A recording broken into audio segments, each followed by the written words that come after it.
പിന്നുണ്ട് നമ്മളെ കട്ടിലിന് ചുറ്റും തുണി കെട്ടിയിട്ട് മണിയറ ഉണ്ടാക്കല്. ആദ്യം ഞാൻ എന്റെ ചെങ്ങനെ കളിയാക്കി എന്താ മണിയറൊക്കെ കെട്ടിയിട്ട്, പിന്നെ ഞാൻ പിറ്റേന്ന് കെട്ടൽ തുടങ്ങി മണിയറ. അപ്പോ ഇങ്ങനെ ചുരുക്കി പറഞ്ഞു കഴിഞ്ഞാല് നമ്മളൊരു എന്താ പറയാ ആഗ്രഹിച്ച ഒരു വലിയൊരു പോയിന്റിന്റെ കുറെ ദൂരത്തിലേക്ക് ഇങ്ങനെ സഞ്ചരിച്ചുകൊണ്ടിരിക്കുകയാണെന്ന് വേണമെങ്കിൽ ഇപ്പൊ കറക്റ്റ്ലി മുഖ്യത മെയിൻ ചാനലിലേക്ക് പോകണമെന്നുണ്ടായിരുന്നു. നമ്മള് എന്താ ട്രൈ ചെയ്ത് നോക്കി, കൈരളി ഇന്റർവ്യൂ പോയി നോക്കി. അതിൽ ഡിഗ്രി ചെറിയൊരു ഇഷ്യൂ ഉണ്ടായിരുന്നു കാലിക്കറ്റ്, അന്ന് അത് കിട്ടാണ്ടായി. പിന്നെ ഏഷ്യാനെറ്റിൽ പോയി. ഏഷ്യാനെറ്റിൽ 300 ആളുകളുണ്ടായിരുന്നു. 300 ആളെ ഷോട്ട് ചെയ്തിട്ട് ഇന്റർവ്യൂ എടുത്തു. അപ്പോൾ നമ്മൾ ക്യാമറ ആയിരുന്നു അന്ന്. ക്യാമറ നമ്മൾ സംഭവം നമുക്കൊരു ത്രെഡ് തന്നു, കണ്ടന്റ് തന്നു, നമ്മൾ ചെയ്തു കൊടുത്തു. അത് 30 ആളായി ചുരുങ്ങി. ആ 30-ന്ന് പിന്നെ ഇന്റർവ്യൂ ചെയ്തു, അത് 13 ആളായി. ആ 13-ന്ന് ഇന്റർവ്യൂ ചെയ്തു. ഇതിലൊക്കെ ഞാൻ കയറി. ആ 13-ന്ന് അത് 6 ആയി. ഈ 6-ലെത്തി. ഈ 6-ാമത്തെ ആളിൽ നിന്ന് ഞാൻ പോയി 3 ആളുകളെ സെലക്ട് ചെയ്തു. അന്ന് എനിക്കുണ്ടായത് ചില്ലറ മെൻ്റലി ട്രോമ എന്നല്ല. കാരണം നമ്മൾ വിചാരിച്ചത് ഈ നിലമ്പൂരിൽ ഒതുങ്ങി നിൽക്കുന്നൊരു മാധ്യമ പ്രവർത്തകനാകണം എന്നാണ്. അതിനപ്പുറത്തേക്ക് നമ്മൾ എത്തിയെന്ന് നമ്മൾ ഡ്രീം ചെയ്തു. നമ്മളെ സ്വപ്നങ്ങളാണല്ലോ ശരിക്കും നമ്മളെ എന്താ പറയുക വിഷമത്തിലേക്ക് നമ്മളെ ഭയങ്കരമായിട്ട് ആഗ്രഹിച്ച് കിട്ടാണ്ടാവുമ്പോൾ നമുക്ക് ഭയങ്കര വിഷമകരം. അങ്ങനെ ഞാൻ ഇങ്ങനെ ഈ 300-ന്ന് ആളിങ്ങനെ വന്നിട്ട് 300-ന്ന് സെലക്ട് ചെയ്ത് 13 സെലക്ട് ചെയ്ത് 6-ക്ക് എത്തിയപ്പോൾ നമ്മൾ പോകുക പറഞ്ഞാൽ ഭയങ്കര സങ്കടം ഉണ്ടായി. അത് ഇന്റർവ്യൂ കാരണം 6 ആൾ ഇരുന്നിട്ട് 2 മണിക്കൂർ ഇന്റർവ്യൂ. അന്ന് നമ്മളെ വിനു വിജോൺ അങ്ങനെ ഇവരൊക്കെ പേടിച്ചിട്ട് വിറച്ചിട്ട് ഒന്നും കിട്ടാണ്ടായിട്ട് എക്സ്പീരിയൻസ് കിട്ടിയെന്നുള്ളതാണ് എന്റെ ലൈഫിൽ എനിക്ക് ആകെയുള്ളത്. എന്റെ ലൈഫിൽ എനിക്ക് എന്റെ ബാങ്ക് ബാലൻസ് ചിലപ്പോൾ 0 ആക്കാനാണ്, പക്ഷെ എനിക്കുള്ളത് സമ്പാദ്യം, കുറേ കോണ്ടാക്റ്റും കുറേ ഫ്രണ്ട്ഷിപ്പും കുറേ ബന്ധങ്ങളും പിന്നെ കുറേ എക്സ്പീരിയൻസും ആണ് എന്റെ ലൈഫിൽ എനിക്ക് ആകെ തീരാനുള്ളത്. അതൊക്കെ ഭയങ്കര എക്സ്പീരിയൻസ്. ഞാൻ ആ വീഡിയോസ് നിലമ്പൂർ പാട്ടുത്സവത്തിന്റെ കുറച്ച് വീഡിയോസ് കാണുമ്പോൾ നിലമ്പൂർ പാട്ടുത്സവത്തിന് അർച്ചതില്ലായിരുന്നെങ്കിൽ എന്നുള്ള ടൈപ്പ് ഓഫ് ഒരു സാധനം കണ്ടു. അപ്പൊ അത് കാണുന്ന നേരത്തെ എനിക്കൊക്കെ ഉള്ളില് മോനെ നിലമ്പൂർ പാട്ടുത്സവം എന്ന് പറഞ്ഞാൽ നിലമ്പൂര് എന്ന് മാത്രമല്ല, ഇത് തൃശ്ശൂർ പൂരം കഴിഞ്ഞാൽ പിന്നെ നമ്മള് നിലമ്പൂർ പാട്ടുത്സവം എന്ന് പറഞ്ഞാൽ ഡെപ്സി ഇപ്പൊ അടുത്ത് പറയണ്ടേ ആ വീഡിയോയില്, അതായത് നിലമ്പൂര് ജാതി ആൾക്കാരാ മരത്തിന്റെ പരിപാടി നടത്തിയ ഒരാളാണ് അർഷദ്. ഓക്കെ, ഇനി അതിന്റെ അപ്പുറത്തേക്ക് എനിക്കൊരു കാര്യം കൂടി പറയാനുള്ളത് പറഞ്ഞു കഴിഞ്ഞാല്, നിങ്ങൾ പറഞ്ഞല്ലോ ഇത്രയും ഒരു വലിയൊരു ചാനലിലേക്കുള്ള യാത്ര, ഇത് 300-ല് 6-ാമത്തെ ഒരാളായി നിന്നു. ഇപ്പോ അത് കേരളത്തിൽ ഒതുങ്ങുന്ന ഒരു പരിപാടിയായിരുന്നു തോന്നുന്നു. ഇപ്പൊ അർഷദ് നിൽക്കുന്നത് പ്രവാസികളുടെ ഇടയിൽ ദുബായിൽ വാർത്തകൾ കുറെ ആളുകൾ കേൾക്കുന്നു. അവിടുത്തെ കുറെ മലയാളികളുടെ എന്താ പറയാ ലൈഫ് ഇൻഫ്ലുവൻസ്, അവിടുത്തെ ആൾക്കാരുടെ കഥകൾ പറയാ, അവിടുത്തെ ആൾക്കാർക്ക് കഥകൾ കേൾക്കാനുള്ള അവസരം ഉണ്ടാക്കി കൊടുക്കുക. ശരിക്കും എന്താ പറയാ, ഒരു ചാനലിൽ പോയിട്ട് ഇരുന്നിട്ട് വേണം പറയണം എന്നൊന്നുമില്ല. അർഷദ് എന്ന് പറയുന്ന ഒരു ടൈറ്റില് പല സ്ഥലങ്ങളിൽ ഉണ്ടായിക്കൊണ്ടിരിക്കുന്നുണ്ട്. ചിലപ്പോ നിങ്ങളിത് അറിയുന്നുണ്ടാവും, മീൻസ് ഞാൻ പറയില്ല ഇപ്പൊ നിങ്ങൾ എന്നാണ് ഞാൻ പറഞ്ഞത്, അതായത് നിങ്ങളിത് അറിയുന്നുണ്ടാവില്ല, ഇന്നെ പോലും ഒരു ടൈമിൽ ഇൻഫ്ലുവൻസ് ചെയ്തിട്ടുണ്ട്. ഓക്കെ, ഞാൻ അതുകൊണ്ടാണ് ഞാൻ പറഞ്ഞില്ലേ, അതായത് ഇവിടെ ഈ ഒരു സ്പേസ് ഉണ്ടാക്കാൻ കഴിയുമെങ്കിൽ, അതിന്റെ അപ്പുറത്തേക്ക് പോകാൻ കഴിയുന്നുണ്ടെങ്കിൽ, ഇടച്ചെങ്ങായി അന്നേരം 3 എക്യുപ്മെന്റും പരിപാടികളുണ്ട്, പിന്നെ എനിക്ക് അതുവരെ പോകാൻ പറ്റുമെന്ന് എനിക്ക് തോന്നിയിട്ടുണ്ട്. സോ നിങ്ങളുടെ നിറോ അല്ലാന്നുണ്ടെങ്കിൽ നിങ്ങളുടെ എന്ത് തന്നെ ആയിക്കോട്ടെ ലൈഫിൽ എന്ത് തന്നെ, ഞാൻ നിങ്ങളടുത്ത് മാത്രമല്ല കേട്ടോ, ഇത് കാണുന്ന കുറെ നിങ്ങളെ പോലുള്ള ആളുകളുടെ അടുത്ത് പറയാം, നമുക്ക് ചിലപ്പോ പല ഡ്രോബാക്സ് ഉണ്ടാവും. ശരിയാ, അടി ബാക്കിന്ന് വന്നുകൊണ്ടേയിരിക്കും. നമ്മളെ കാണാൻ ഭംഗി ഉണ്ടാവണമെന്നില്ല, ഒന്നും ഉണ്ടാവണമെന്നില്ല, പക്ഷെ നമ്മളെ കുറെ ആൾക്കാർ ഇഷ്ടപ്പെടുന്നുണ്ട്. നിന്റെ വീട്ടിലിരിക്കണ ഉമ്മ ഇഷ്ടപ്പെടുന്നു, നിന്റെ വീട്ടിലിരിക്കണ ഉമ്മ ഇഷ്ടപ്പെടുന്ന പോലെ നമ്മളെ കുറച്ച് സർക്കിളുകൾ ഉണ്ട്. ആ സർക്കിൾ കൂട്ടിപ്പിടിച്ചിട്ട് മുന്നോട്ട് പോയാലും മാത്രം മതി, അത് വലിയൊരു സർക്കിൾ ആവും. അർഷദ് എന്ന് പറയുന്നത് തന്നെ ഒരു ടൈറ്റിലാണ് മാൻ. അപ്പൊ അത് ഇനിയും വളരും. എനിക്കിപ്പോഴും അതിലൊരു കോൺഫിഡൻസ് ഇല്ലായ്മ ഉണ്ട്. അത് ഇതതിന്റെ ഞാൻ പറഞ്ഞില്ലേ, ഈ കുറെ ആളുകളുണ്ട് ഇങ്ങനെ, പക്ഷെ അതൊരു ടൈമാണ്. നിങ്ങളെ ഇഷ്ടപ്പെടുന്ന കുറെ ആൾക്കാരുണ്ട്. അത് നിങ്ങൾ കുറെ ഭംഗിയിലോ അല്ലെങ്കിൽ നിങ്ങളെ നിറത്തിലോ ഒന്നുമല്ല, നിങ്ങളുടെ വാക്കിലാണ്. നിങ്ങളുടെ വാക്ക് ഇൻഫ്ലുവൻസിന് കുറെ ആളുകൾ ഇത് കേൾക്കുന്നുണ്ട്. ഇങ്ങനെയൊക്കെ പറയുന്ന സമയത്ത് ഞാനൊരു കാര്യം ചോദിക്കട്ടെ, ദുബായിൽ പോയി, കേരളത്തിലെ കുറെ എക്സ്പീരിയൻസുകൾ കിട്ടും, ദുബായിൽ ഉണ്ടായ ഒരു എക്സ്പീരിയൻസ്, ദുബായിൽ പോയിട്ട് ഈ ഒരു എന്താ പറയുക ഈ വീഡിയോസും അതേപോലെ തന്നെ ഈ ഒരു ടൈപ്പ് ഓഫ് ജീവിതവും കണക്ട് ആയിട്ടുണ്ടായിട്ടുള്ള ഒരു എക്സ്പീരിയൻസ് പറയാനുണ്ടോ? ദുബൈയില് ഇപ്പൊ ഇർഫാൻ ഇങ്ങനെ പറഞ്ഞപ്പോ ഞാനിങ്ങനെ ചിന്തിക്കണ എന്താ അറിയോ, ഇതൊക്കെ പറയാൻ മാത്രം ഇജ്ജ് ആരാന്ന് തന്നെ ഞാൻ പിന്നെയും ചിന്തിക്കണത്. ഇജ്ജ് ആരും എവിടെ എത്തിയിട്ടില്ല. ഞാൻ ഇന്നെ പറയണ കേട്ടോ, ഇജ്ജ് ആരാ, ഇജ്ജ് എവിടെ എത്തിയില്ല എന്നാണ് എപ്പോഴും ഞാൻ ചിന്തിക്കുന്നത്. കാരണം ഇത്രയും ഒരു പ്ലാറ്റ്ഫോമിൽ വന്നിട്ട് ഇങ്ങനെ ഓഡിയൻസിനോട് ഇങ്ങനെ പറയുമ്പോൾ പോലും വിചാരിക്കണ്ടാവും ചിരിക്കേക്കാരാവും. ഇപ്പൊ നമ്മളോട് ചിരിച്ചു നിന്നിട്ട് അഭിനയിച്ച് ചിരിക്കുന്നവരുണ്ടാവും, നന്നായിട്ട് നമ്മളെ സ്നേഹിച്ച് ചിരിക്കുന്നവരുണ്ടാവും എന്നുള്ളതാണ്. അപ്പം ദുബായി പോയ കഥ. ദുബായി പോയത് നമ്മളെ നിലമ്പൂരിലെ തന്നെ നമ്മുടെ ഒരു ഫ്രണ്ട്, നമ്മുടെ ഒരു കസിനാണ് ഷഹദാണ് ശരിക്കും എന്നെ എന്താ ഞാനിപ്പം ഇവിടെ നിന്നിട്ട് ഷഹദ് നമ്മളുടെ കസിൻ നിലമ്പൂരിലെ ഷഹദിന്റെ ബിസിനസ്സാണ് ദുബൈയിൽ. ആളും ഒരുപാട് എഫേർട്ട് എടുത്തിട്ട് വന്ന് ഒരുപാട് ഫെയിൽ ചെയ്തിട്ട് സക്സസ് ആയിക്കൊണ്ടിരിക്കുന്ന ഒരാളാണ്. അപ്പം മൂപ്പരെല്ലാരും ചേർത്ത് പിടിക്കുന്ന ഒരാളാണ്. അങ്ങനെ ചേർത്ത് പിടിച്ച ഒരാളാണ് ഞാൻ. അങ്ങനെ എന്താ ഷഹദിനോട് ഞാൻ ചോദിക്കുകയാണ്, ഇവിടെ നാട്ടിൽ നിന്നിട്ട് കാര്യമില്ല. കാരണം മൂപ്പര് വീഡിയോസും കാര്യങ്ങളൊക്കെ ഇൻസ്റ്റാഗ്രാമിലൊക്കെ ഇങ്ങനെ കാണുമ്പോൾ നമുക്കിങ്ങനെ ദുബായിൽ എന്തെങ്കിലും വേക്കൻസി ഉണ്ടെങ്കിൽ ഒന്ന് പറയണം. എൻ്റെ കുട്ടീനെ വിട്ടിട്ട്, എൻ്റെ ഫാമിലി വിട്ട്, ഫ്രണ്ട്സ് വിട്ട്, നാട് വിട്ട് നമ്മൾ വേറെ നാട്ടിലേക്ക് പോവുകയാണ്. അതുവരെ ദുബായ് എന്ന് പറയുന്നത് ഭയങ്കര വലിയൊരു സംഭവം, സ്വപ്നമായിരുന്നു. പ്രവാസി എന്നുള്ളൊരു പ്രവാസം എന്ന് പറഞ്ഞാൽ അതൊരു ജീവിതത്തിൽ ഒരു വട്ടം എക്സ്പീരിയൻസ് ചെയ്യേണ്ട ഒരു സാധനമാണ് ഞാൻ മനസ്സിലാക്കി കൊടുത്തോളം.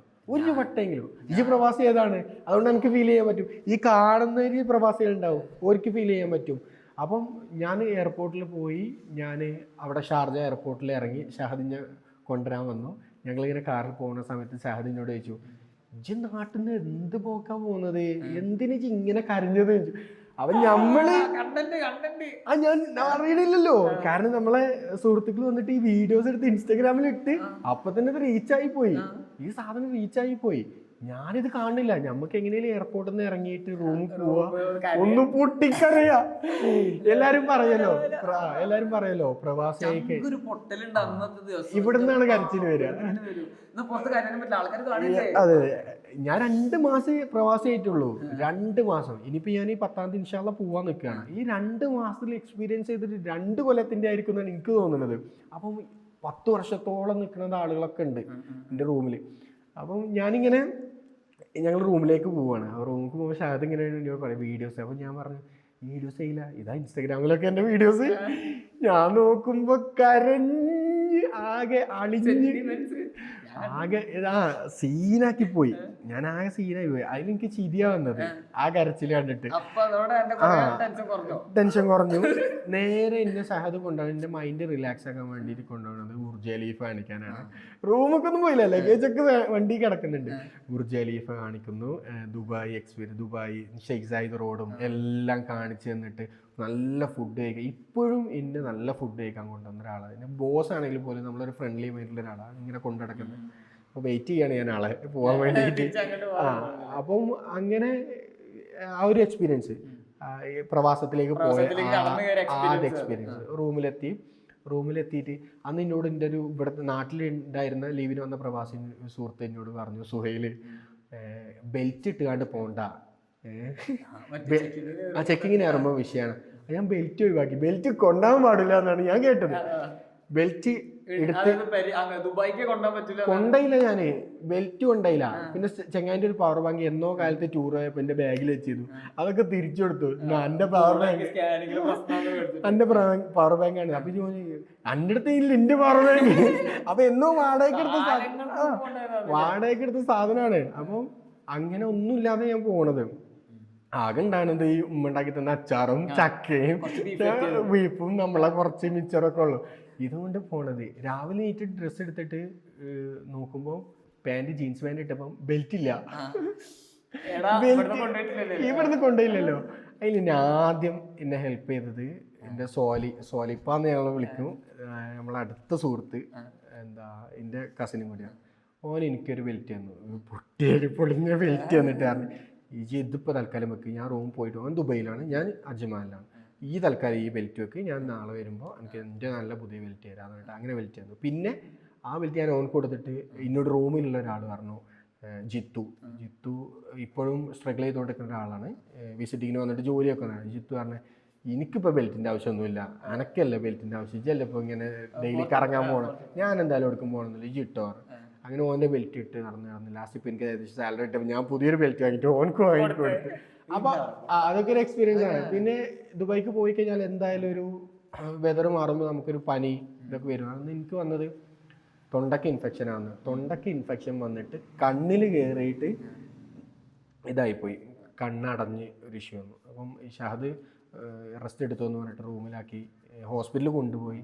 നല്ല ബില്ലാണ്, എനിക്കറിയാലോ, നല്ല ബില്ല് ഒക്കെ ഇയാളാണ് നോക്കണത്. അപ്പം അങ്ങനെ ബില്ല് കൊടുത്ത് ഞാൻ തിരിച്ച് റൂമിലേക്ക് വന്നപ്പം ഇതിനിടക്ക് കറാമയിൽ പോയ സമയത്ത് സിനിമക്ക് പോയി. ഞങ്ങൾ സിനിമക്ക് പോയ സമയത്ത് ഒരു സുഹൃത്ത് എന്നിട്ട് എടാ അയ്യ മറ്റേ കരഞ്ഞ പ്രവാസമല്ലേ ചോദിച്ചു. ഇടക്ക് വീഡിയോ പിന്നെയും ഓർമ്മക്ക് അതില് ഞാനെടാ എൻ്റെ വീഡിയോ കണ്ടിട്ട് ഒരുപാട് കരഞ്ഞ്. ഞാനും ഒരു പരിചയമില്ല എൻ്റെ ജീവിതത്തിൽ ഇന്നേ വരെ ഞാൻ ഒരാളെ കണ്ടിട്ടില്ല. എന്നോട് വന്നിട്ട് ഇങ്ങോട്ട് പറഞ്ഞ് എൻ്റെ വീഡിയോ കണ്ടിട്ട് ഞാൻ കരഞ്ഞു പോയടാറ്. ഞങ്ങൾ അങ്ങനെ ഒരു കോണ്ടാക്ട് ആയി. ആള് കരുളായിലുള്ളതാണ്. ആള് കരുളായിൽ ഞങ്ങൾ കോണ്ടാക്ട് ആയി. അപ്പം നോക്കി നോക്കുമ്പോൾ എൻ്റെ റൂമിൻ്റെ അടുത്ത് തന്നെയാണ് മൂപ്പര് വർക്ക് ചെയ്യുന്ന ഹോട്ടല്. ചെക്കനാണ്, അവന് വർക്ക് ചെയ്യുന്ന ഹോട്ടല് ഇവിടെ അജ്മാൻ റൂമിൻ്റെ അടുത്ത് തന്നെയാണ്. അപ്പോൾ ഒരു ദിവസം ഇങ്ങനെ പഞ്ചിട്ട് ഇങ്ങനെ കിടന്ന സമയത്ത് വെറുതെ സ്പോണ്ടേനിയസ് എന്തോ പടച്ചോനെ അല്ലേ അവൻ വിളിക്കുക എന്നോട്. എന്താ അന്ന് സമയത്ത് ഇങ്ങോട്ട് ഷാദ് ഫുഡും ഒക്കെ വാങ്ങി തന്നെ. പക്ഷെ നമുക്ക് ആ പിന്നെ ഒരു ഇടക്കാല വിശപ്പുണ്ടല്ലോ, ഒരു ഇടസമയ വിശപ്പ്. ആ വിശപ്പ് ഇങ്ങനെ വന്നുകൊണ്ടിരിക്കുന്ന സമയത്ത് ഈ ചെങ്ങാൻ്റെ കോള് എന്തെങ്കിലും കഴിച്ചോ എന്ന് ചോദിച്ചു. വർത്താനം ചോദിച്ചിട്ട് എന്തെങ്കിലും കഴിച്ചോ എനിക്കൊന്നും വേണ്ടാറ്. എന്തുകൊണ്ടാണ് വേണ്ട പഞ്ചിട്ട അല്ല എനിക്കൊന്നും വേണ്ട. എന്നാൽ എൻ്റെ ഫ്ലാറ്റ് നമ്പർ പറയാറ്, എൻ്റെ റൂം നമ്പർ പറയാറ്. അപ്പോൾ ഞാൻ വെറുതെ പറഞ്ഞു, ഞാൻ കരുതി ഓർക്ക് എന്നെ കാണാൻ വരാൻ വേണ്ടി ഞാൻ പറഞ്ഞു കൊടുത്ത്. ഒരു അരമണിക്കൂറൊക്കെ കഴിഞ്ഞപ്പോൾ റൂമിൻ്റെ ബെല്ലടിക്കുന്നത് ഞാൻ നോക്കുമ്പോൾ ഫുഡ് ഡെലിവറിയാണ്. അപ്പൊ ആളെനിക്ക് ഫുഡ് കൊണ്ടുവന്നേക്കാ. അതെ, അപ്പൊ ഞാൻ പറഞ്ഞു തരുന്നത് എന്താ വെച്ചാ ഈ വീഡിയോ കൊണ്ട് എനിക്ക് ഞാൻ വിചാരിച്ച നെഗറ്റീവ് ഉണ്ടെങ്കിൽ പോലും അതിലേറെ എനിക്ക് പോസിറ്റീവ് ഉണ്ട്. കുറെ ആൾക്കാരെ വീഡിയോ എടുത്ത് ഒരുപാട് നമ്മൾക്ക് കുറെ ആളുകൾ നമ്മളെ പ്രൊഫൈലിൽ വന്ന് നമ്മൾക്ക് മെസ്സേജ് തരുന്നു, നമ്മളെ ഒന്നുകൂടി ഒരു കൺസിഡർ ചെയ്യാൻ തോന്നി. ആളുകൾക്ക് അങ്ങനെ കോണ്ടാക്ട് ഉണ്ടായി. അങ്ങനെയൊക്കെ കഴിഞ്ഞ് ഇപ്പം ഞാൻ ഇലക്ഷന് നിലമ്പൂർ പ്രവാസം ഒന്നിങ്ങനെ ഇതായി വന്ന സമയത്താണ് നിലമ്പൂരിലെ ഇലക്ഷൻ നടക്കുന്നത്. ആ സമയത്ത് നമ്മളെ ഗൾഫ് മീഡിയ 24 എന്ന് പറഞ്ഞ ചാനൽ അതിന് വേണ്ടിയിട്ട് വർക്ക് ചെയ്യാൻ വേണ്ടിയിട്ട് തിരിച്ചിങ്ങോട്ട് വരുന്ന സമയത്ത് നമ്മളവിടെ സൂപ്പർ മാർക്കറ്റ് ഉണ്ട്, സാധനമുണ്ട്. ആ സൂപ്പർ മാർക്കറ്റിൽ ഇങ്ങനെ നിൽക്കുമ്പോൾ എന്നും വന്നിട്ട് കണക്ട് ആവുന്നൊരു ആഫ്രിക്കൻകാരുണ്ട്, നൈജീരിയൻ. അപ്പം ഇവര് ഞാൻ പറഞ്ഞു ഞാൻ നാളെ നാട്ടിൽ പോവാണ്. അപ്പം ആണോ എന്നൊക്കെ സലാമൊക്കെ പറഞ്ഞിട്ട് ഞാൻ തിരിച്ചിങ്ങനെ പോകുന്ന സമയത്ത് ബാക്കിൽ ഓടി വന്നിട്ട് വിളിച്ച് അർഷാദ് എന്നിട്ട് വിളിച്ച് വന്നിട്ട് ഒരു പാക്ക് മിഠായി എന്നിട്ടാണ് ഇത് വീട്ടിൽ കൊണ്ടുപോയി. വേണ്ട. അപ്പം എനിക്കിത് ആദ്യത്തെ എക്സ്പീരിയൻസ് ആണ്. നമ്മൾ നാട്ടിൽ പോവാ, ഒരു ഗൾഫിൽ പോയിട്ട് അപ്പൊ നമ്മള് യസദീദ് അങ്ങനെ എന്തോ അറബി അധികം പഠിച്ചില്ല. അപ്പം എന്താ ഈ മിഠായി എന്നിട്ട് ഞാൻ എൻ്റെ കുട്ടിക്ക് കൊടുക്കുന്നത്. അപ്പോഴും ഈ വീഡിയോ ആണ്. അപ്പൊ നമ്മള് ഇപ്പൊ ഞാൻ ആ കുട്ടീന്റെ അന്ന് ഞാൻ പോയിട്ട് 2ാമത്തെ ദിവസം എന്റെ കുട്ടി മുട്ടത്തിൽ തുടങ്ങി. അപ്പൊ എനിക്ക് ഇങ്ങനെ ഫീൽ ചെയ്യാണ് ഇത് കാണണം, ഞാൻ ഈ കുട്ടിന്റെ കളികളും ചിരികളും കാണാൻ പറ്റാത്തൊരു വാപ്പയായി പോകുമല്ലോ എന്നുള്ളൊരു സങ്കടം വന്ന സമയത്താണ് നിലമ്പൂർ ഇലക്ഷൻ എന്തോ ഭാഗ്യത്തിന് നടക്കണം. നിലമ്പൂർ ഇലക്ഷൻ വന്നു. ഇലക്ഷൻ ഇടക്കാലത്ത് യുദ്ധം നടന്നു ഉണ്ടാവില്ല എന്ന് പറഞ്ഞിട്ട് തിരിച്ചു പോകാൻ വേണ്ടി നിൽക്കുന്ന സമയത്ത് 28-ാം തീയതി പോകാൻ നിൽക്കുന്ന സമയത്ത് 26-ാം തീയതി കഴിഞ്ഞിട്ട് ഇലക്ഷൻ പ്രഖ്യാപിച്ച് വീണ്ടും എൻ്റെ പോക്ക് നീട്ടി. എനിക്കൊന്നും കൂടി ഇവിടെ എക്സ്പീരിയൻസ്. എൻ്റെ അടുത്ത സുഹൃത്താണ് നാണി റഹീഷ്. ഞാൻ നഴ്സറി മുതൽ ഇന്നലെ രാത്രി വരെ ഒപ്പമുള്ള എൻ്റെ സുഹൃത്ത്. ഓൻ്റെ കല്യാണം കൂടാൻ പറ്റി. എൻ്റെ അടുത്ത സുഹൃത്ത് ഷാജൽ നമ്മളൊരു വീട് പോലെയാണ്. ഷാജലിൻ്റെ ഏട്ടൻ്റെ ഷാജലിൻ്റെ കല്യാണം കൂടാൻ കിട്ടി, പെരുന്നാൾ കിട്ടി, ഇലക്ഷൻ കിട്ടി, ഇലക്ഷൻ്റെ ജഗപൊക കിട്ടി, അത്യാവശ്യം നമുക്ക് ട്രാവൽ ചെയ്യാൻ പറ്റി. ഒരേ സ്ഥലം ഈ മഴയും കിട്ടി. പ്രവാസികൾക്ക് ഏറ്റവും കൂടുതൽ മിക്സ് ആവുന്ന അതുണ്ടാവും. ഈ ചിറാപ്പൂഞ്ചി സാധനം ഉണ്ടല്ലോ, ഈ ചിറാപ്പൂഞ്ചി അവിടെ പോയിക്കണെങ്കിൽ ചിറാപ്പൂഞ്ചി വെയിലത്ത് കിട്ടീനി. ഇപ്പൊ ഈ കറക്റ്റ് ചിറാപ്പൂഞ്ചി മഴയത്ത് ഈ നാട്ടിൽ നിന്ന് നമ്മളെ കക്കാടം പോയി നമ്മളെ പച്ചപ്പും എല്ലാം സാധനം കിട്ടി. അല്ല റാഹത്താണ്. ഇൻഷാല്ലാ പോവാൻ നിൽക്കുക. പ്രവാസി ഈ പറഞ്ഞപ്പോഴാണ് ഞാനൊരു പ്രവാസിയാണ്. ഈ എത്ര മാസം? 2 മാസം. 2 മാസം ഇനി എക്സ്പീരിയൻസ് ചെയ്യാൻ പോകുന്നുള്ളൂ. ഞാൻ കുറച്ച് അധികം ഒരു പ്രവാസിയായിരുന്നു. ഒരു കൊല്ലത്തോളം ഞാൻ അവിടെ ചെന്നു. ചിന്തിക്കാൻ പോലും വയ്യ. എനിക്ക് മറ്റേ കോട്ടർമ മൂട്ട എനിക്ക് സീന റൂമിൽ മൂട്ട ഉണ്ടായിരുന്നു.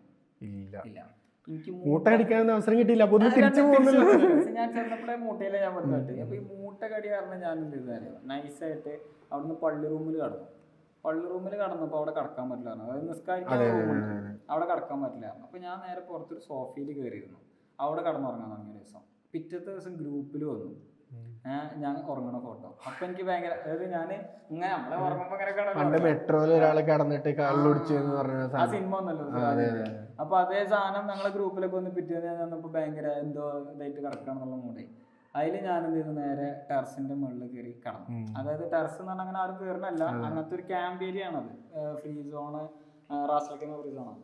അപ്പം എനിക്ക് അങ്ങനെ പണ്ട് നമ്മളിങ്ങനെ ട്രാവൽ ചെയ്യണ ഒരാളാണ്.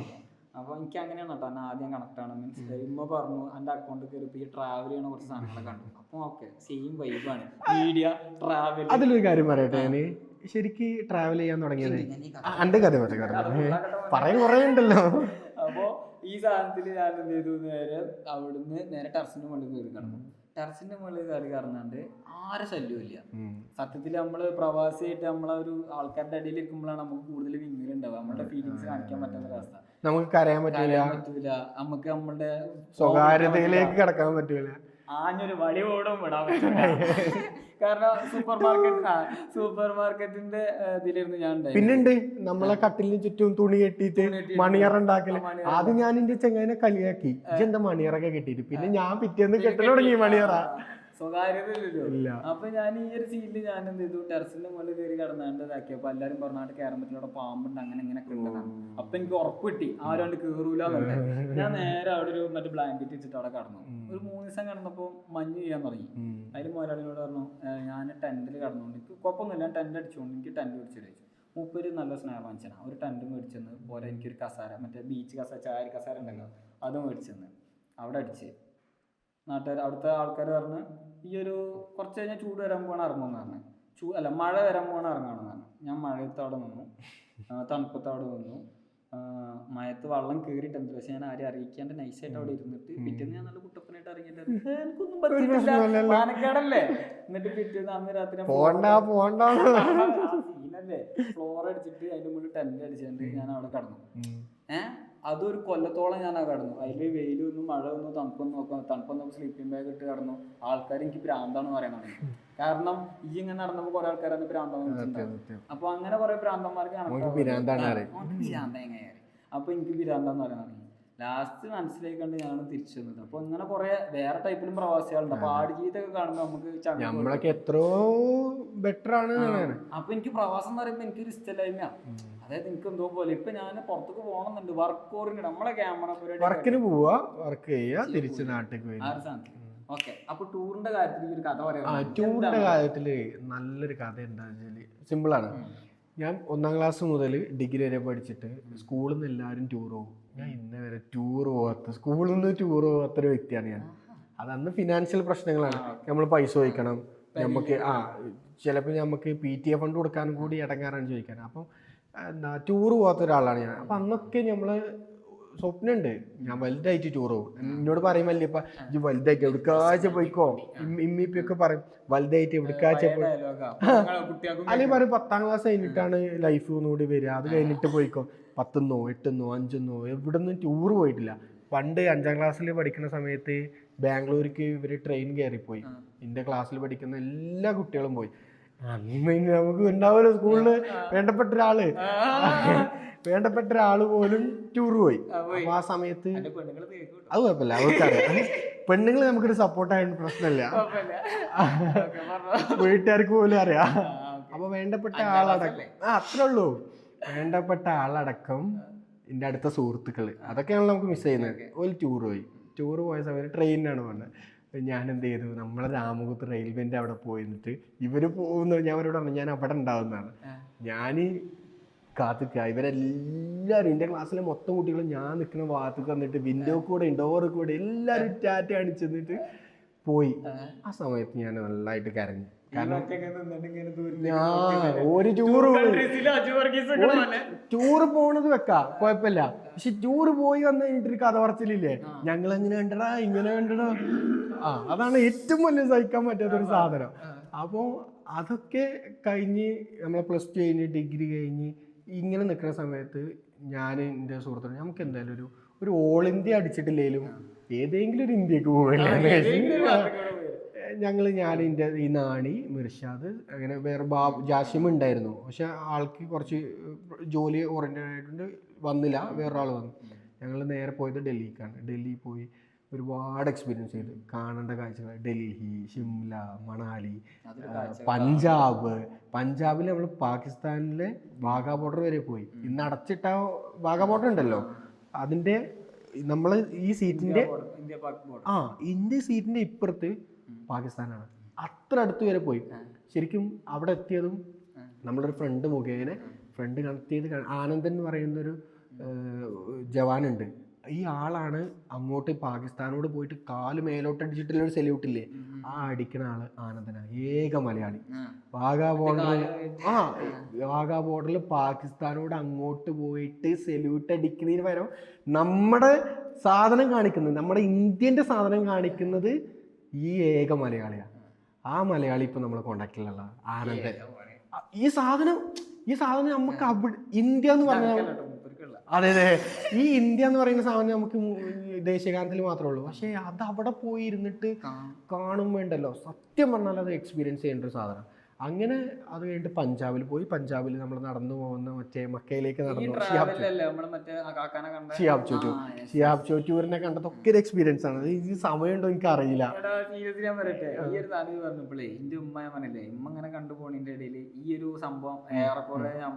നാട്ടിൽ കളിച്ചു അന്ന് ട്രെൻഡിങ് ആണ് ഷിയാബ്. അപ്പോഴാണ് എന്റെ വീഡിയോയില് ഷിയാബ് ഖാന്റെ ഒരു സാധനം. അപ്പൊ ഉമ്മ അതായത് അങ്ങനെയല്ല, ഞങ്ങൾ പഞ്ചാബിൽ പോയിട്ട് നിൽക്കുമ്പോഴാണ് നമുക്ക് യൂട്യൂബ് കാണിച്ചല്ലോ, റെക്കമെൻഡഡ് ആയിട്ട് കാണിച്ചു തരും. പഞ്ചാബിൽ എത്തിയപ്പം രാത്രി റൂമിലിരുന്നിട്ട് ഇങ്ങനെ ഗോൾഡൻ ടെമ്പിളിൻ്റെ അടുത്ത് റൂമിലിരിക്കുമ്പോഴാണ് ഷിഹാബ് ചോറ്റൂർ പഞ്ചാബിൽ കുടുങ്ങി കിടക്കുന്നു എന്ന് പറഞ്ഞിട്ട് കണ്ടത്. അപ്പം ഞാൻ ചോദിച്ചു, എന്താടാ നമ്മളെ നാട്ടിലുണ്ടായിട്ട് നമുക്ക് കാണാൻ പറ്റില്ല, നമ്മളെ എടുത്തുണ്ടല്ലോ, നമുക്കിത് പോയി നോക്കിയാലോ എന്ന് കരുതിയിട്ട് ഞങ്ങൾ കോണ്ടാക്ട് എടുത്ത് ഇൻസ്റ്റഗ്രാം നോക്കി. ഇൻസ്റ്റഗ്രാമിൽ കുറേ ഹായ് അയച്ചിട്ട് കിട്ടിയില്ല.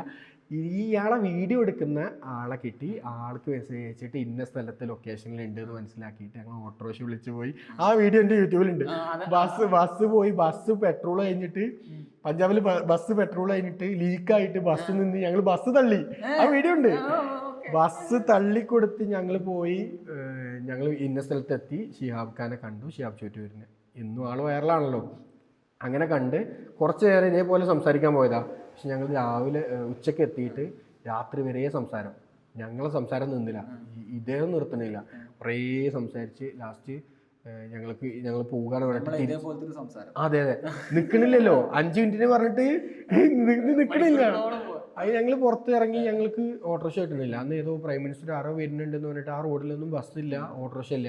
രാത്രി ഇരുട്ടായി ചെയ്ത് കുറച്ചങ്ങോട്ട് ഒരു 2-3 കിലോമീറ്റർ മാറിയാൽ പിന്നെ പാകിസ്ഥാനാണ്. രാത്രി 8 മണിക്ക് ആകെ ഇരുട്ട്, മെയിൻ ഹൈവേ. ഞങ്ങൾക്ക് ഓട്ടോറിക്ഷ പോലും കിട്ടാനില്ല. ഞങ്ങൾ നടന്ന് ഒരു കടയിൽ പോയി ചോദിച്ചപ്പോൾ നിങ്ങൾ ആരാ, എന്താ ഇവിടെ എന്ന് വിളിച്ച് നമ്മൾ ഫുള്ള് ചോദ്യം ചെയ്യല്. അതിൽ ഞങ്ങൾ പിന്നെ തിരിച്ചു വന്നു. ഷിയാബ്ക്ക് ഞങ്ങളെ വിളിച്ചു, കോൺടാക്ട് ഉണ്ടായി. ഷിയാബ്ക്ക് തിരിച്ചു വന്നിട്ട് ഞങ്ങളോട് പറഞ്ഞ് നിങ്ങൾ ഇന്ന് ഇവിടെ വന്നോളി. ഒരു പള്ളി, സ്കൂളുണ്ട്, സ്കൂളിൻ്റെ മേലിലെ ടെറസ്, ഈ നേരത്തെ പറഞ്ഞ പോലെ ടെറസിൻ്റെ അവിടെയാണ് ഞങ്ങൾ കിടക്കുന്നത്. ഞങ്ങളവിടെ കിടന്ന് ഞങ്ങൾക്ക് ബ്ലാങ്കറ്റും ഡ്രസ്സും നിന്നു. ഞങ്ങൾക്ക് നല്ല, സത്യം പറഞ്ഞാൽ ഗോൾഡൻ ടെമ്പിളിൽ നമുക്ക് നല്ല ഫുഡ് കഴിക്കാം. 24 hour നമുക്ക് ഫ്രീ ഫുഡ് കഴിക്കാം. അപ്പോൾ നമ്മൾ ഫ്രീ ഫുഡ് ആകുമ്പോൾ നമ്മൾ ട്രാവലിങ്ങിനാണ് ചുരുക്കാൻ വേണ്ടിയിട്ട് എന്നും ഈ കഞ്ഞിയും ചപ്പാത്തിയാണ് കഴിക്കുന്നത്. നല്ല മധുരക്കഞ്ഞി, നല്ല പാൽക്കഞ്ഞിയും ചപ്പാത്തി. അപ്പോൾ അതിൽ നിന്ന് വ്യത്യസ്തമായി ഇയാൾ ബിരിയാണിയും ചിക്കനും കബാബും ഒക്കെ തന്ന് ഞങ്ങൾക്ക് ഇത് തന്ന് ഞങ്ങൾ ഫുഡ് കഴിച്ച് രാവിലെ 5 മണിക്ക് തഹജ്ജുദ് നിസ്കരിച്ച് ജീവിച്ച് കൊടും തണുപ്പത്ത് 2 ഡിഗ്രി, എനിക്കറിയില്ല, ഓർമ്മയില്ല, നല്ല തണുപ്പ്, നല്ല നിസ്കരിക്കാനൊക്കെ നിന്ന് നിസ്കരിച്ച് ഞങ്ങൾ ബൈ പറഞ്ഞിട്ട് ഞങ്ങൾ തിരിച്ചു വന്നു. അത് ലൈഫിൽ ഏറ്റവും മറക്കാൻ പറ്റാത്തൊരു എക്സ്പീരിയൻസാണ്. ആ എക്സ്പീരിയൻസ് സത്യം പറഞ്ഞാൽ ഞങ്ങളാ യാത്ര ഞങ്ങൾ പോയി നടന്ന് നമ്മുടെ നാട്ടിലറിഞ്ഞത് ഈ ഷിഹാബ് ചോറ്റൂരിൻ്റെ വീഡിയോ വന്നപ്പോഴാണ്. ഞങ്ങൾ ഈ വീഡിയോ എങ്ങനെ ലൂപ്പ് അടിച്ചതെന്ന് എനിക്ക് ഉമ്മ എൻ്റെ അടുത്ത് പറഞ്ഞു, നോക്കിയാ ഇജ്ജ് ഇങ്ങനെ നടന്നിക്കണല്ലോ കുറെ യാത്ര, ഇജ്ജ് വീഡിയോ ഒന്നും എടുത്തിട്ടില്ലല്ലോ, ഏപ്പം കണ്ടോ ഓന് ഷിഹാബ് ചോറ്റൂർ അങ്ങോട്ട് പോയിക്കണേ, അവര് കാണാൻ വേണ്ടി അങ്ങോട്ട് പോയി. അതായത് ഉമ്മ പറഞ്ഞത് നിങ്ങൾ മൂപ്പരെ കാണാൻ വേണ്ടി പോയി നാട്ടിൽ. ഞങ്ങൾ ഇവിടുന്ന് പോകുന്ന മുതൽ അവിടെ വരെയുള്ള വീഡിയോസ് എടുത്തിട്ടുണ്ട്. പക്ഷെ ഇതൊന്നും എഡിറ്റ് ചെയ്തിട്ടില്ല, വന്നിട്ട് എഡിറ്റ് ചെയ്യാന്നുള്ള മൈൻഡിലാണ്. പക്ഷെ ഈ സാധനം കിട്ടിയോടുകൂടി ഈ നിലമ്പൂരിൽ നിന്നുള്ള ഒന്നും ഇടാതെ അതാണ് ഇട്ടു ഫസ്റ്റ് പഞ്ചാബ് ഇട്ടു. അപ്പൊ ആൾക്കാരെന്ത് ചെയ്തു, ഷിയാബിനെ കാണാൻ പഞ്ചാബ് പോയി എന്നുള്ളതായി. പിന്നെ ഇങ്ങനെ ഇട്ടിട്ട് വന്നു. പിന്നെ സ്റ്റെക്കായി. അപ്പോൾ ഞാൻ പറഞ്ഞു വന്നത് ഈ സ്കൂളിൽ നിന്നും യാത്ര പോവാതെ ഇപ്പോൾ ഞാൻ അത്യാവശ്യം അൽഹംദുലില്ലാ ഞാൻ വിചാരിച്ച സ്ഥലങ്ങൾ ബക്കറ്റ് ലിസ്റ്റൊക്കെ കംപ്ലീറ്റ് ആയി. ഇനി കുറേ സ്ഥലങ്ങൾ പോകണം, നമുക്ക് പരിമിതി ഉണ്ടല്ലോ. ജോബൊക്കെ സെറ്റായിട്ട് ഒന്നും കൂടി ഒന്ന് ഫിനാൻഷ്യലി സ്റ്റേബിളായിട്ട് ഫാമിലി ആയിട്ടും ഫ്രണ്ട്സായിട്ടും ടൂർ പോകണത്. ഇപ്പം ഞാൻ ഇതിനിടയ്ക്ക് നമ്മളൊരു സുഹൃത്തിന് ട്രാവൽ ബഗ് എന്ന് പറഞ്ഞിട്ടുള്ളൊരു ഇത് ട്രാവൽ കമ്പനി ഉണ്ട്, സ്കൂളിൽ നിന്ന് ടൂർ പോകും. അപ്പോൾ നമ്മൾ ഈ കഴിഞ്ഞ ഈ വെക്കേഷൻ ഫുള്ള് ഞാൻ ട്രാവലിംഗ് ആയിരുന്നു. കഴിഞ്ഞ സ്കൂൾ വെക്കേഷൻ അവരെ ഗൈഡായിട്ട് ടൂർ ഗൈഡായിട്ട് പോകാം. ടൂർ പോകാൻ പറ്റാത്ത ഒരാള് ടൂർ ഗൈഡായിട്ട് പോയി ഞാൻ. അപ്പം കുട്ടികളോടൊക്കെ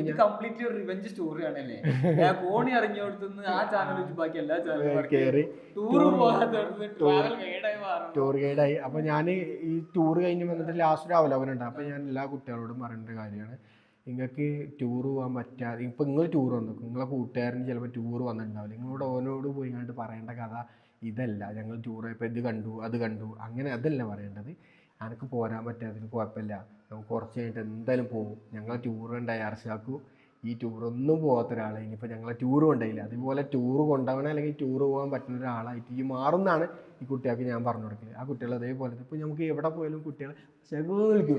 അതായത് ഇതൊരു ഇത് ശരിക്കും പ്രചോദനമാണ്. അതായത് ആ കുട്ടിക്ക് ഇന്ന് ടൂർ പോകാൻ പറ്റില്ല എന്നുണ്ടെങ്കിൽ ഓനെ നാളെ 40 പേര് കൊണ്ടുപോട്ടെ, എന്തായാലും കൊണ്ടുപോകും. അല്ല കൊണ്ടുപോയാലും ഓൻ പോവും, കപ്പാസിറ്റി ഓൻ ഉണ്ടാവും. ഇപ്പം എന്നോട് ഇന്നിപ്പോൾ നമ്മൾ ഇന്റർവ്യൂക്ക് മുന്നേ എടാ നല്ല മഴയാണ്, എവിടേക്ക് പോകാൻ നല്ലത്, ഊട്ടി പോയ സെറ്റാണോ മൂന്നാർ പോയ സെറ്റാണോ നമ്മളോട് ചോദിക്കും. നമ്മൾ അത്രയും പോകുന്നോണ്ടൊന്നും ഞാൻ വലിയൊരു യാത്രക്കാരനൊന്നുമല്ല.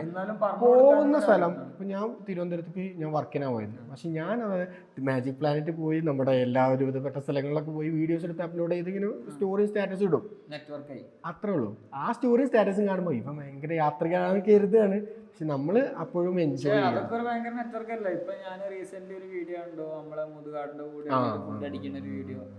അപ്പം നമുക്ക് ശരിക്കും നിലമ്പൂരുകാരനാണ് അല്ലേ, ആക്ച്വലി നമ്മളെ നാട്ടുകാരൻ. ശരിക്കും മാജിക് പ്ലാനറ്റിൽ പോയിട്ട് നമ്മൾ വിചാരിച്ചു പോകുന്നത് ഒരു കണ്ടന്റ് ഷൂട്ട് ചെയ്യാം എന്നുള്ള മൈൻഡിലാണ് പോകുന്നത്. സമയമാണ് പോണത്, എനിക്കറിയില്ല. കണ്ടന്റ് ഷൂട്ട് ചെയ്യാൻ അല്ല ഞാൻ പറയണേ, കണ്ടന്റ് ഷൂട്ട് ചെയ്യാൻ വേണ്ടിയിട്ടാ പോണേ. പക്ഷെ അവിടെ എത്തിയിട്ട് ആ കുട്ടികളെ പാട്ട്, സത്യം പറഞ്ഞാൽ ടൈറ്റാനിക്കിലെ പാട്ട് ഒരു കുട്ടി അവിടെ അംഗവൈകലൊരു കുട്ടി പാടി, അപ്പോൾ സത്യം പറഞ്ഞാൽ കണ്ണു വെള്ളം വന്നിട്ട് ഞാൻ ഗോപിനാഥ് സാറിനെ പോയിട്ട് കെട്ടിപ്പിടിച്ചു പോയി. ഞാൻ അത്രക്കും എന്താ പറയുക, അവിടെ ഒരു ഫീല് തരുന്ന സ്ഥലം ലൈഫിൽ ഒരു വട്ടം എക്സ്പീരിയൻസ് ചെയ്യുന്നത്, ലൈഫ് മനസ്സിലാക്കിയ ഒരാളെ എക്സ്പീരിയൻസ് ചെയ്യുന്ന ഒരു സ്ഥലം തിരുവനന്തപുരത്ത് കഴക്കൂട്ടത്ത് മാജിക് പ്ലാനറ്റ് ആണ്. എനിക്ക് ഇതിലൊരു കാര്യം പറയാനുള്ള കേട്ടോ, അതായത് ലൈഫിൽ ഒരു മനുഷ്യന് നെഗറ്റീവ് സൈഡും ഉണ്ടാവും പോസിറ്റീവ് സൈഡും ഉണ്ടാവും. നമ്മളൊരാളുടെ പോസിറ്റീവ് സൈഡ് കണ്ടിട്ടാണ് അയാളെ ഇഷ്ടപ്പെട്ടിട്ടുണ്ടാവുക. പിന്നെ ഒരിക്കലും അയാളുടെ നെഗറ്റീവ് സൈഡ് കണ്ടിട്ട് അയാളെ ജഡ്ജ് ചെയ്യാൻ നിൽക്കരുത്. അത് അയാളുടെ ഒരാളൊരു കള്ളനായി കഴിഞ്ഞാല് പിന്നെ ജീവിതകാലത്ത് എന്ത് ചെയ്താലും അയാളെ കള്ളൻ തന്നെയാണ്. ഞാനിപ്പോ എനിക്ക് എപ്പോഴും അങ്ങനെയാണ് നമ്മുടെ നാട്. ഇപ്പൊ നമ്മളെ ക്യാരക്ടർ, അതായത് നമ്മളെ ക്യാരക്ടറിൽ നമ്മൾ ഇഷ്ടപ്പെട്ട ഒരു പോയിന്റ് ഒരു ഇഷ്ടപ്പെട്ടിട്ടുണ്ടെങ്കിൽ അത് മാത്രം ഇഷ്ടപ്പെടുക, ബാക്കി നമ്മളെ ക്യാരക്ടറിനെ ജഡ്ജ് ചെയ്യാൻ ആരും നിൽക്കരുത്. അങ്ങനെയാണെങ്കിൽ നാട് ഭയങ്കര രസമായിരിക്കും. നമ്മുടെ നാട്ടില് ആക്ടേഴ്സിനെ പറ്റിയിട്ട് ആർക്കും ഒന്നും പറയാണ്ടാവില്ല, കാരണം അവരെ നല്ല ഒരു ഗോസിപ്സും ഉണ്ടാവില്ല അല്ലേ. അങ്ങനെ ഒന്ന് ആലോചിച്ച് നോക്കി, എന്തിനാണ് നമ്മൾ അവരുടെ നെഗറ്റീവ് സൈഡിലേക്ക് പോകുന്നത്? എല്ലാവർക്കും ഗ്രേ ഷെയ്ഡും ഉണ്ട്, എല്ലാവർക്കും നല്ലതുണ്ട്. നമ്മുടെ മോശം വേറുള്ളവർ പറയണക്കാട്ടിലും നല്ല. ശരിക്കും നമ്മുടെ സമൂഹം നമ്മളെ ജഡ്ജ് ചെയ്യുന്നിടത്ത് നമ്മൾ വേറെ. എൻ്റെ ഒരു സുഹൃത്ത് നേരത്തെ എൻ്റെ ഇന്റർവ്യൂവിൽ കണ്ടിട്ടുണ്ടായിരുന്നു, ഇങ്ങനെ പറയും, ഞാനിടുന്ന ഇന്നർവെയർ ആണ് ഞാൻ നോക്കുന്നത്. അത് സത്യം പറഞ്ഞാൽ അത് തന്നെയാണ്. നമ്മളെ സമൂഹം നമ്മളെ എന്താണോ ഓൻ ഇങ്ങനെയാണെന്ന് നമ്മൾ ഒരിക്കലും ഓലെ ജഡ്ജ്മെന്റിന് നമ്മൾ നിന്നിട്ട് കാര്യമില്ല. മനസ്സിലാക്കിയത് കുറെ കഴിഞ്ഞപ്പോഴാണ്. വീഡിയോ ഡയലോഗാണ് ഇത്. ഇതിന്റെ മുമ്പ് നമ്മള് ഒരു വീഡിയോ അപ്ലോഡ് ചെയ്തിട്ടുണ്ട് ഞാൻ ആ വീഡിയോ കണ്ടിട്ടാ പറഞ്ഞത്. അപ്പൊ എന്താ നമ്മള് അതന്നെയാണ്, നമ്മള് തിരിഞ്ഞു നോക്കുമ്പോൾ നമുക്ക് ഒരിക്കലും ഒരു റിഗ്രറ്റ് ഉണ്ടാവാൻ പാടില്ല, അത്രേ ഉള്ളൂ. നമ്മളെ ട്രാവൽ എപ്പോഴും മറ്റുള്ളവർക്ക് നമ്മൾ അറിഞ്ഞുകൊണ്ടൊരു ബുദ്ധിമുട്ട് ഉണ്ടാക്കാതെ അവരുടെ ലൈഫിൽ ഒരു ചിരിക്ക് വേണ്ടിയിട്ട് കാത്തിരിക്കുക. അവര് നമുക്ക് ശരിക്കും തിരിഞ്ഞു നോക്കുമ്പോൾ വിഷമില്ല, തിരിഞ്ഞു നോക്കുമ്പോൾ തിരിച്ചറിവാണ് നമ്മളെ ലൈഫിൽ വേണ്ടത് എന്നുള്ളത് മാത്രമാണ്. അപ്പോ ഇങ്ങനെ കുറെ എന്താ പറയാ ജീവിതത്തിലുള്ള ആഗ്രഹങ്ങൾ മുന്നോട്ട് വെച്ചിട്ട് അതിലേക്കുള്ള യാത്ര, അതിൽ കുറെ പ്രശ്നങ്ങൾ പിന്നോട്ട് വലിയ ഉണ്ടാവും. എന്നാലും കുഴപ്പമൊന്നുമില്ല, നമ്മൾ വീണ്ടും മുന്നോട്ട് പോവുക. ഇഷ്ടപ്പെട്ട ഭാഗങ്ങളിലൊക്കെ ഇങ്ങനെ ഹാപ്പി ആയിട്ട് മറ്റുള്ളവർ ചിരികൾ തിരിച്ചു മേടിക്കാൻ വേണ്ടിയിട്ട്, അത്രേ ഉള്ളൂ. അല്ലാതെ അതിന്റെ പൈസക്കാളിൽ എത്രയോ വലുതാണ്. ഞാൻ പറഞ്ഞില്ലേ ബാങ്ക് ബാലൻസ് സീറോ, എക്സ്പീരിയൻസും ഇന്നും നാളെ EMI അടയാനുള്ള ദിവസങ്ങളിലാണ്. പക്ഷെ എന്നാലും നമുക്ക് ടെൻഷൻ ഇല്ല. ഞാൻ ഇന്റർവ്യൂ ചെയ്ത് മിസ് കോൾ ഇങ്ങനെ വന്നോണ്ടിരിക്കുക, ബാങ്കിൽ നിന്നാണ് കോള്, നമ്മളത് നോക്കുന്നില്ലല്ലോ. നമ്മളെ ഹാപ്പി ആയിട്ട് മുന്നോട്ട് പോവാ. ഈ മൊമെന്റിൽ ഹാപ്പി ആയിട്ട് ഇരിക്കുക. അത്രേ ഉള്ളൂ. സോ ഇതേപോലെ കുറെ കഥകൾ പറയാൻ ആഗ്രഹിക്കുന്ന ആൾക്കാര്, ഈ മൊമെന്റിൽ ഹാപ്പി ആയിട്ട് ഇരിക്കാൻ ആഗ്രഹിക്കുന്ന ആൾക്കാര്, അങ്ങനെയുള്ള ആളുകൾക്ക് വേണ്ടിയിട്ടുള്ള ഒരു വേദിയാണത്. ഇവിടെ സോഷ്യൽ മീഡിയയിൽ ഉണ്ടാവുന്നത് പോലും ഉണ്ടാവില്ല കേട്ടോ. ചിലപ്പോ ചില ആൾക്കാർക്ക് എന്തൊക്കെയോ പറയണമെന്ന് ആഗ്രഹം ഉണ്ടാവും. അങ്ങനെ പറയാൻ ആഗ്രഹമുള്ള ആളുകൾ ഉണ്ടെന്നുണ്ടെങ്കിൽ ശരിക്കും എൻ്റെ കോൺടാക്ട് നമ്പർ ഇവിടെ ഈ കൊടുക്കണം, എന്നെ കോൺടാക്ട് ചെയ്യാൻ വേണ്ടി. ഇപ്പം എനിക്ക് എന്നെ കോൺടാക്ട് ഉണ്ടായതുകൊണ്ടാണ് നമ്മളിവിടെ എത്തിയത്. എന്നെ കോൺടാക്ട് ചെയ്യാൻ ഒരു കോൺടാക്ട് നമ്പർ ഇവിടെ കൊടുക്കണം എന്തായാലും. ഞാൻ പറഞ്ഞില്ലേ, ഞാനൊക്കെ ആഗ്രഹിച്ചൊരു സ്ഥലത്ത് നിന്നിട്ടാണ് ഞാൻ വർത്തമാനം പറയുന്നത്, സംസാരിക്കുന്നത്. അതേപോലെ നിങ്ങൾക്കും ആഗ്രഹം ഉണ്ടാവും. നിങ്ങൾക്കുള്ളൊരു സീറ്റാണിത്. നിങ്ങൾക്ക് വേണ്ടിയിട്ട് ഇവിടെ ഇർഫാനും ഉണ്ടാവും. ഇർഫാനും നമ്മളിലേറെ എക്സ്പീരിയൻസ് ചെയ്തിട്ടുള്ള ഒരാളാണ് ലൈഫിൽ. അപ്പോൾ ഇർഫാൻ്റെ എക്സ്പീരിയൻസ്, നിങ്ങളെ എക്സ്പീരിയൻസ് ഒക്കെ സംസാരിക്കുന്ന ഒരു പ്ലാറ്റ്ഫോമായിട്ട് ഇത് മാറട്ടെ, ഇത് ഉഷാറാവട്ടെ. എന്തായാലും all the best. Thanks man. Okay bye.